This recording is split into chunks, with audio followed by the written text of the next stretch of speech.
Hello everyone, my name is Srijan Srivatsa and I am a second year mechanical engineering and computer science student at the University of Massachusetts Amherst. I am presenting today one of UMass Amherst's Industrial Engineering Human Performance Laboratory's recent research initiatives. I am working on the project I'm about to present with PhD candidates Jajip Marthi and Ganesh Pai, and under the supervision of principal investigators Professor Anuj K. Pradhan and Professor Eleni Christova. The project I'll be presenting today is titled Developing Methods for Analyzing Bicyclist Behavior. In this presentation, we'll be going over the motivations to study bicyclist behavior, the ways we are developing methods for analyzing the behavior, as well as the future steps that we are going to take once we do so. One of the motivations why it is important to develop methods to study bicyclist behavior is because of the growth of using bicycles as a way to commute. We all know commuting is a part of daily life for the average American, constructs we've all grown up with, kids going to school, parents going to work. When we think of these things, we usually don't think of bicycles. With kids going to school, we think of a school bus or parents dropping them off. With people going to work, we think of subways, buses, trains, or cars. Although these motor vehicles are what come to mind, using a four-wheel automobile is not always feasible. From this map, we can see that almost everywhere in the continental United States, that bicycling is becoming a new way to commute. Especially in densely populated regions, notably in the northeast region of the continental United States, bicycling may even be more convenient, and it is evident on this map that commuters in those regions are gravitating towards bicycling. Another motivation to study bicyclist behavior is because of the abuse of bicyclist laws. There's a clear disconnection between the awareness of automobile driving conventions versus those of riding a bicycle. In general, cyclists often have similar, if not the same, rights as drivers of four-wheel automobiles. In fact, some states and districts even have special laws to protect cyclists, but these aren't laws that we know and learn in driver's ed. The majority of drivers know what a brake light looks like on a car, but very few know the bicycle equivalent, that when a bike puts their hand down, it means they're slowing down. With this lack of awareness of bicyclist laws, it is important to study how bicyclists are able to maintain their safety in such an environment. Although cyclists have the same rights as drivers of automobiles on the road, they are often not treated as well by both the law as well as other drivers. Looking at this graph, we can see that only 2% of bicyclist fatalities are because of a cyclist's failure to yield.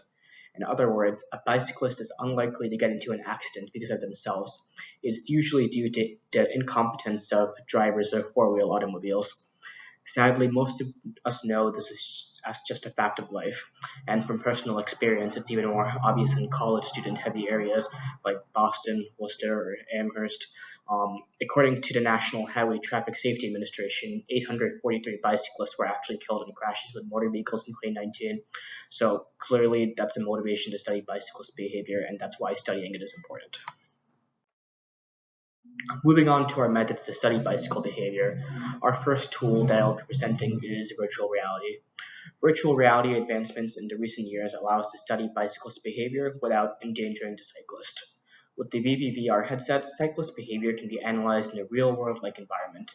So here's some images of the VR components. On the right here is the headset that we all picture when we think of virtual reality. Obviously, someone would be wearing it, and then they'll be riding our bike here on the left. If you look at the bike, you can see two tower-like things surrounding the bike. These are actually the base stations for the virtual reality, and it's how the helmet is calibrated with relation to the room, the floor, and the helmet. Now, virtual reality is great and all, but it is only useful if the person wearing the helmet can see something meaningful and interesting. In order to study bicycle behavior, the cyclist will need to feel like they're riding a bike on actual terrain in real life. And that's where game engines come in. Obviously, game engines like Unity are known for their game development abilities, but game engines can also be used to run all sorts of simulations. With the ability to integrate the Unity game engine and the VVVR headset, we can study how a bicycler rides their bike in a world of a game, or rather what the game engine thinks it's a game. And software and computer technology wise, we have virtual reality coupled with the Unity game engine. But in order to run a real life experiment for a cyclist in a lab, we will also need to integrate some hardware into our code, some of which is pictured here. Obviously, eventually our goal is to have a participant driving this bike.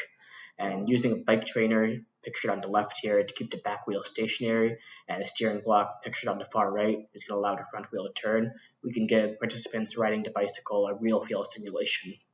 And other hardware that is used includes speed sensors, pictured here in the middle, pressure sensors, as well as potentiometers to record speed, braking pattern, and heading respectively. We're going to be capturing the speed data of the bicycle using the Wahoo speed sensor pictured here, and we're going to feed it into the Unity game engine via ANT signals. Similarly, we're going to be using Arduino along with a potentiometer to capture analog steering data that's going to be fed into Unity after that is also converted into digital signals.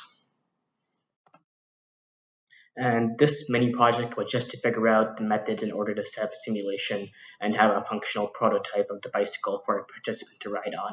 But there is lots of potential of where we can go with this. Most future plans do involve bringing in participants to ride our bike. Once our bike trainer is up and complete, which will be very soon, if not finished by the time you view this presentation, we will be collecting data by having participants come in to ride our bike.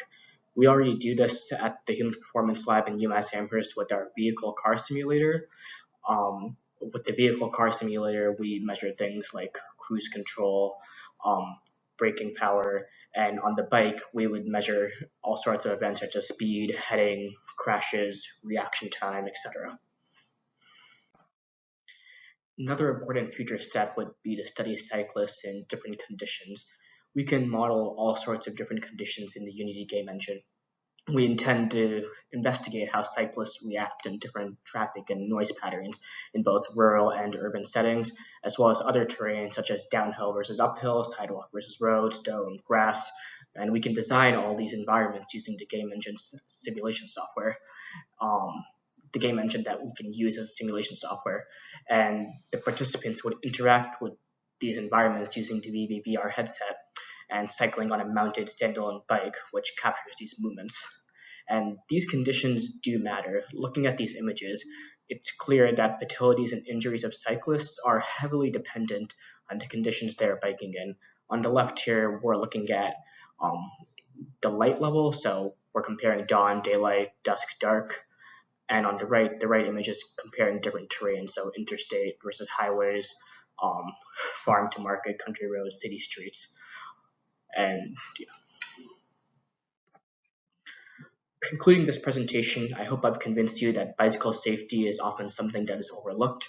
Although some may not see the need to study bicycle safety, it is becoming a more common mode of transportation. And with the advancements of virtual reality, we can now study the safety of cyclists as well, if not better, than the rigor we use to study drivers of four-wheel automobiles. For our acknowledgements, this research presented as a part of this project is supported by a grant from the BRAC Research Fund. If you have questions about any of the research that is being presented, feel free to contact UMass Amherst's Human Performance Lab, Driving Research at umass.edu, or myself at srivatsa@umass.edu. Thank you.